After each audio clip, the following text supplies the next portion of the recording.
Hello friends, I am Ravinder Sharma and welcome to my YouTube channel ज्ञान ज्योति senior secondary school Safidon. तो आज मैं एक नई इंफॉर्मेशनल वीडियो आपके लिए लेके आया हूँ जो हमारी लाइफ को डायरेक्टली और इनडायरेक्टली इफेक्ट करने जा रही है। वो गवर्नमेंट की पॉलिसी है new education policy 2020 NEP 2020, Hindi में कहेंगे नई शिक्षा नीति। तो देखिए नई शिक्षा नीति क्या है वो मैं सिंपल वे में आपको एक्सप्लेन करूंगा। तो देखिए 1986 में गवर्नमेंट पॉलिसी लेके आई थी 10+2 पॉलिसी। 10 साल सेकेंडरी स्टेज, उसके बाद 2 साल सीनियर सेकेंडरी स्टेज 10+2।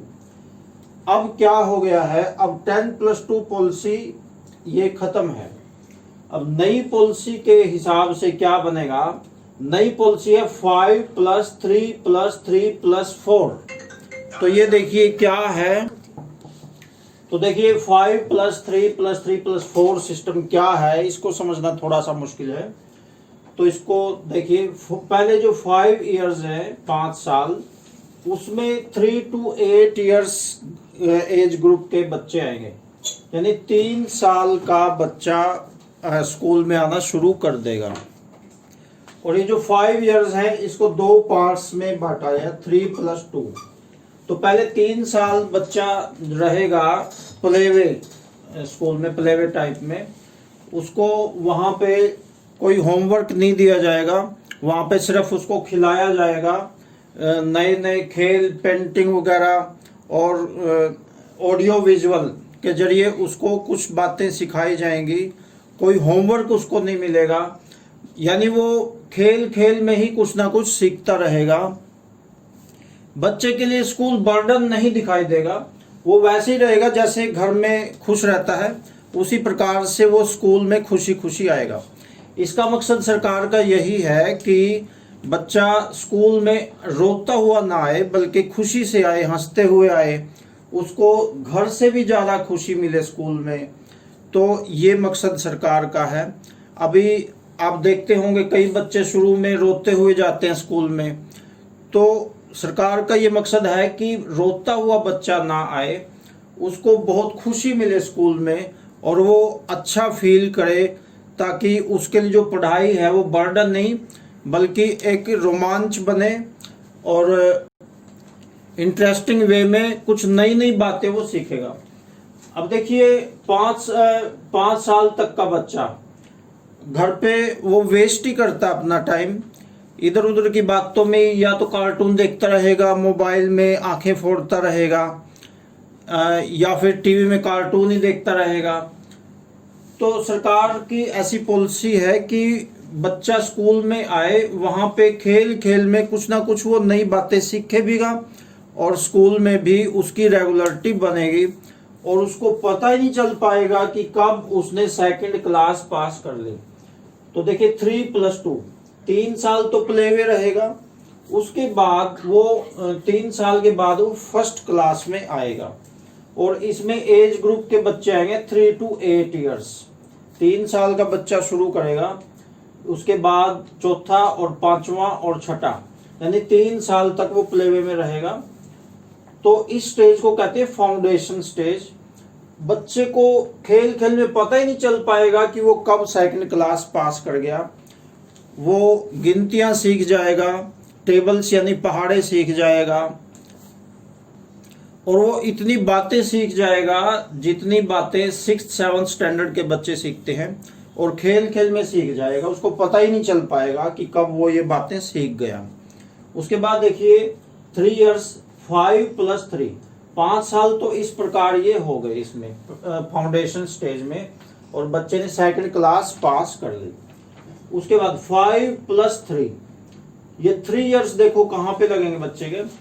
3 इयर्स में एज ग्रुप बन जाएगा 8 to 11, इसमें तो 3 to 8। अब 8 साल का बच्चा जब हो गया तो वो यहाँ पे आएगा 8 to 11 इयर्स के एज ग्रुप में। इस स्टेज को कहेंगे प्रिपरेटरी स्टेज, यानी बच्चे को अब नई पढ़ाई के लिए तैयार किया जाएगा। अब इसमें सरकार ने ऐसी पॉलिसी बनाई है कि बच्चा अपनी होम लैंग्वेज, यानी उसकी जो घरेलू भाषा है, उसमें भी वो सीख सकता है। जरूरी नहीं है इंग्लिश ही सीखना, हालांकि इंग्लिश भी सीख सकता है, ऐसी कोई बाउंडेशन नहीं है। जैसे पंजाब में रहने वाले बच्चे पंजाबी में सीख सकते हैं, गुजरात में रहने वाले बच्चे गुजराती में सीख सकते हैं, बंगाल में रहने वाले बच्चे बंगाली में सीख सकते हैं। तो हालांकि वो इंग्लिश में भी सीख सकते हैं, ऐसी कोई बाउंडेशन नहीं है बच्चे के लिए। यानी बच्चा बर्डन फ्री रहेगा, उसको ये नहीं कि मैंने इंग्लिश ही सीखनी। इंग्लिश में अगर उसका इंटरेस्ट है तो वो सीखे, अगर इंग्लिश में इंटरेस्ट उसका नहीं है तो वो ना भी सीखे, अपनी होम लैंग्वेज में ही वो सीखेगा और वो 5th क्लास पास कर जाएगा। तो उसके बाद देखिए 5+3 स्टेज उसने पार कर ली, उसके बाद नेक्स्ट 3 पे वो आएगा। तो नेक्स्ट 3 इयर्स वो एज ग्रुप बनेगा 11 के बाद 11 to 14 इयर्स। तो इस स्टेज को कहेंगे मिडिल स्टेज, और इन 3 साल में वो 8th क्लास पास कर लेगा। तो इसमें वो क्या क्या सीखेगा देखिए, 5th क्लास के बाद जब बच्चा 6th क्लास में आता है तो उसमें सीखने की बहुत ज़्यादा लालसा होती है। वो ये कोशिश करता है जानने की दुनिया को कि इस चीज़ में क्या है, इस चीज़ में क्या है, उसमें सीखने की बहुत ज़्यादा लालसा होती है। तो उसी लालसा का यूज़ किया जाएगा। तो अगर उसकी उस लालसा का यूज़ सही तरीके से किया जाए तो वो बच्चा बहुत कुछ सीख सकता है। तो इन 3 साल में देखिए उसको पढ़ाई के साथ साथ वोकेशनल ट्रेनिंग भी दी जाएगी, क्योंकि इन 3 साल में बच्चे पे पढ़ाई का ज़्यादा बर्डन नहीं होता। तो पढ़ाई के साथ साथ उसको ये चीज़ें सिखाई जाएंगी। ये चीज़ें चाइना की पॉलिसी से ली गई हैं। चाइना में आपने सुना होगा कि वहाँ घर घर में मैकेनिक हैं और घर घर में छोटी छोटी फैक्ट्रियाँ लगी हुई हैं। इसी कारण चाइना का जो सामान है वो थोड़ा सस्ता मिलता है। तो वही चीज़ सरकार की पॉलिसी है कि हमारे अपने बच्चों को भी सिखाई जाए, ताकि हमारा चाइना से जो निर्भरता है वो कम हो सके। तो जैसे उसको सिखाया जाएगा LED repair, motor winding, washing machine repair, AC service, carpentry, gardening. तो ये एग्जाम्पल्स हैं, कुछ और भी बहुत सी चीज़ें हैं इसमें। तो ये ऐसे एग्जाम्पल्स हैं, बहुत कुछ वो बच्चा हालांकि बेसिक ही सीखेगा। ऐसा नहीं है कि वो एक ट्रेड मिस्त्री बन जाएगा इस एज में, लेकिन वो बेसिक अगर सीख जाएगा तो उसको अपना इंटरेस्ट का पता लग जाएगा कि फ्यूचर में उसने क्या करना है। तो ये बेसिक चीज़ें वो सीख सकता है। इसके अलावा इस दौरान 10 डेज बैगलेस वो रहेगा और वो कारपेंटर, गार्डनर के पास जाके ट्रेनिंग करेगा 10 दिनों तक। तो इस दौरान वो 8th क्लास पास भी कर चुका होगा।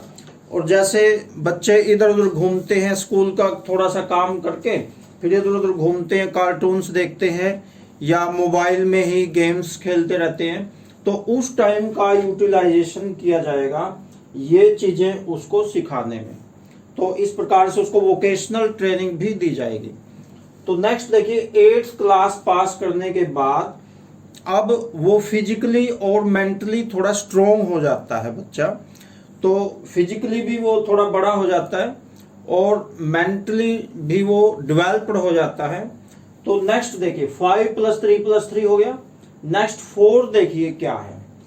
तो 4 इयर्स में अब उसकी एज हो जाएगी 14 से स्टार्ट करेगा वो और 18 एज ग्रुप में वो बाहर निकलेगा, 14 to 18। अब 18 साल का जब वो हो जाएगा तो फिर वो स्कूल से निकल जाएगा, फिर वो कॉलेज में जाएगा। वो फिर नेक्स्ट बताएंगे अभी थोड़ी देर में। तो इसमें एज ग्रुप है 14 to 18 इयर्स और इस स्टेज को कहेंगे सेकेंडरी स्टेज। और इस दौरान इन 4 सालों में बच्चा 12th पास कर चुका होगा। तो अभी भी वही है, 12वीं तक ही स्कूल होता है और अब तक भी 12वीं तक ही होता है स्कूल में बच्चा। और नई एजुकेशन पॉलिसी में भी 12वीं क्लास तक ही बच्चा स्कूल में रहेगा। तो देखिए इस दौरान उसको कंप्यूटर कोडिंग भी सिखाई जाएगी, कंप्यूटर कोडिंग की बेसिक नॉलेज उसको इस दौरान दी जाएगी। तो नेक्स्ट देखिए 5 + 3 + 3, अब नेक्स्ट बारी है 4 की। तो इन 4 इयर्स में 14 to 18 इयर्स का एज ग्रुप बन जाएगा, सेकेंडरी स्टेज। तो इस दौरान देखिए स्ट्रीम सिस्टम ये अब खत्म हो गया है। स्ट्रीम सिस्टम देखो 10th के बाद 11th में स्ट्रीम सिस्टम आता था भाई, जैसे साइंस स्ट्रीम है, आर्ट्स स्ट्रीम है, कॉमर्स स्ट्रीम है, तो वो स्ट्रीम सिस्टम अब नहीं रहेगा। तो बच्चे सारी स्ट्रीम्स के जो मिक्स्ड सब्जेक्ट्स हैं उनमें से किसी भी सब्जेक्ट्स को चूज कर सकते हैं। जैसे फिजिक्स के साथ आप पॉलिटिकल साइंस भी ले सकते हैं और अकाउंटेंसी भी ले सकते हैं। एक सब्जेक्ट कॉमर्स से ले लो, एक आर्ट्स से, एक साइंस से, इस प्रकार से आप ले सकते हैं। तो ये 9th क्लास से ही आपका स्टार्ट हो जाएगा। तो जो जो सब्जेक्ट्स आपने 9th में चूज कर लिए वही सब्जेक्ट्स आपने 4 साल पढ़ने हैं 12th क्लास तक। मिक्स्ड आप ले सकते हैं, जैसे केमिस्ट्री में किसी का इंटरेस्ट है केमिस्ट्री ले लो, और उसका इंटरेस्ट हिस्ट्री में है हिस्ट्री भी ले सकते हैं। अभी तक के सिस्टम में बच्चा ऐसा नहीं कर सकता था। साइंस का जो स्टूडेंट है वो हिस्ट्री नहीं पढ़ सकता था, पॉलिटिकल साइंस नहीं पढ़ सकता था वो, और कॉमर्स का जो स्टूडेंट है वो केमिस्ट्री नहीं पढ़ सकता था, फिजिक्स वो नहीं पढ़ सकता था, बायोलॉजी नहीं पढ़ सकता था। लेकिन अब पढ़ सकता है। अब वो एक सब्जेक्ट, जैसे उसने बायोलॉजी ले लिया और एक सब्जेक्ट कॉमर्स में से चूज कर लिया, अकाउंटेंसी ले लिया, और एक सब्जेक्ट हिस्ट्री में उसका इंटरेस्ट है हिस्ट्री भी ले लिया, तो इस प्रकार से मिक्स्ड अप वो ले सकता है। तो ये एक बहुत बड़ा बदलाव इस 4 इयर्स में, ये नई एजुकेशन पॉलिसी में ये बहुत बड़ा बदलाव सरकार ने ऐसा किया है। तो 12वीं क्लास के बाद देखिए क्या होगा, ग्रेजुएशन कोर्स। इसमें भी गवर्नमेंट ने बहुत बड़ी चेंज की है। तो इसमें ये भी ग्रेजुएशन कोर्स जो होगा ये 4 साल का होगा। हालांकि अपनी चॉइस है, 3 साल में भी इसको कंप्लीट कर सकते हैं, और 4th ईयर जो होगा वो रिसर्च का होगा, ये ऑप्शनल है। तो 3 साल में देखो क्या होगा, फर्स्ट ईयर पहले साल, 1 साल बाद भी अगर कोई बच्चा ग्रेजुएशन कोर्स को छोड़ता है तो उसका वो 1 साल वेस्ट नहीं जाएगा। अभी तक क्या होता था, अभी तक ये था जैसे 3 साल के जितने भी सब्जेक्ट्स हैं सबको पास करना जरूरी होता था। मान लो बच्चे ने सारे सब्जेक्ट्स पास कर दिए और सिर्फ एक सब्जेक्ट उसका पास नहीं है, तो उसके 3 के 3 साल वेस्ट होते थे, वो सिर्फ 12वीं पास ही माना जाता था। जितने भी सब्जेक्ट्स उसने बाकी पास कर रखे हैं और एक सब्जेक्ट पास नहीं किया हुआ है, तो उसके बाकी सारे सब्जेक्ट की पासिंग का उसको कोई लाभ नहीं मिलता था। He was just only 12th पास। लेकिन अब ऐसा नहीं है। अब सरकार ने ऐसा सिस्टम किया है कि अगर बच्चे ने पहला साल भी पास कर लिया है तो भी उसका ये 1 साल मान्य होगा और उसको सर्टिफिकेट दिया जाएगा, ग्रेजुएशन का ही दिया जाएगा, वो बनेगा ग्रेजुएशन सर्टिफिकेट। अगर बच्चा 2 साल का कोर्स करता है ग्रेजुएशन का तो भी उसको तो उसको डिप्लोमा मिलेगा, ग्रेजुएशन डिप्लोमा। लेकिन अगर वो 3 साल पास कर लेता है तो फिर उसको ग्रेजुएशन डिग्री मिलेगी। अब 4th ईयर अगर वो पास करता है, 4थे साल पास करने के बाद, ये ऑप्शनल है, अगर वो चाहे तो कर सकता है, तो फिर उसको ग्रेजुएशन रिसर्च की डिग्री उसको मिलेगी। तो इसके अलावा सरकार ने ये भी किया, multiple entry plus exit system भी किया है। वो यहाँ बीच में कभी भी एंटर कर सकता है। जैसे फर्स्ट ईयर पास कर लिया किसी बच्चे ने और उसके बाद मान लो उसने कहीं जॉब शुरू कर दी या घर के हालात कुछ ऐसे हो गए कि वो पढ़ाई बीच में छोड़ गया और उसके 5-6 साल बाद उसका मन करता है कि अब मैंने पढ़ाई शुरू करनी है, फर्स्ट ईयर उसने पास किया हुआ है, तो फिर वो 2nd ईयर से अपनी पढ़ाई रेगुलरली शुरू वो कर सकता है। अभी तक के सिस्टम में ऐसा नहीं था। अभी तक के सिस्टम में या तो सीधा बच्चे को ग्रेजुएशन डिग्री मिलती थी या फिर 12वीं पास था। बीच के जो सब्जेक्ट्स उसने पास किए हुए हैं, अगर एक भी सब्जेक्ट में वो रह गया तो वो सारे सब्जेक्ट्स की पासिंग वेस्ट होती थी। तो मल्टीपल एंट्री प्लस एग्जिट, तो मान लो सेकेंड ईयर पास कर लिया उसने, डिप्लोमा ले लिया और कुछ साल बाद उसने डिग्री करनी है, तो वो 1 साल में ही वो अपनी डिग्री को कर सकता है। तो नेक्स्ट देखिए पोस्ट ग्रेजुएशन है। जो पोस्ट ग्रेजुएशन का ऐसा सिस्टम बनाया सरकार ने, अगर किसी बच्चे ने ग्रेजुएशन रिसर्च डिग्री की है 4 साल वाली, तो उसको पोस्ट ग्रेजुएशन करना पड़ेगा 1 साल का कोर्स। और अगर किसी बच्चे ने ये नहीं किया है, 3 ईयर तक ही उसने किया है, तो फिर उसका पोस्ट ग्रेजुएशन का कोर्स बनेगा 2 साल तक का। और पोस्ट ग्रेजुएशन के बाद जो एमफिल की डिग्री होती थी उसको सरकार ने बंद कर दिया है, सीधा पीएचडी कर सकते हैं। तो पीएचडी में कोई चेंज नहीं है, वो एज इट इज रहेगी। इसके अलावा आप देखिए गवर्नमेंट ने ऐसा सिस्टम बनाया है कि वर्ल्ड की टॉप 50 फॉरेन यूनिवर्सिटीज अपनी ब्रांचेस खोल सकती हैं इंडिया में। तो कोई बच्चा अगर बाहर जाने की किसी की फाइनेंशियल कंडीशन अफोर्ड नहीं करती है, तो इंडिया में भी टॉप 50 फॉरेन यूनिवर्सिटीज अपनी ब्रांचेस खोल सकती हैं। इसके बाद असेसमेंट में भी कुछ चेंज किया गवर्नमेंट ने।